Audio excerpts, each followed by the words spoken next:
أعوذ بالله من الشيطان الرجيم నేను శపించబడిన బహిష్కరించబడిన శైతాన్ నుండి రక్షణ పొందటానికి అల్లాహ్ శరణు వేపు.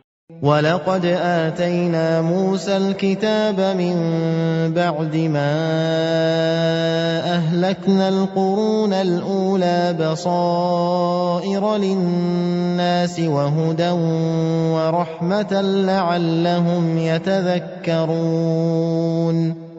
మరియు వాస్తవానికి పూర్వతరాల వారిని నాశనం చేసిన తరువాత మేము మానవులకు జ్ఞానవృద్ధి చేయటానికి మరియు వారికి మార్గదర్శకత్వంగా కారుణ్యంగా ఉండటానికి మూసాకు గ్రంథాన్ని ప్రసాదించాము. బహుశా వారు హితబోధ నేర్చుకుంటారని.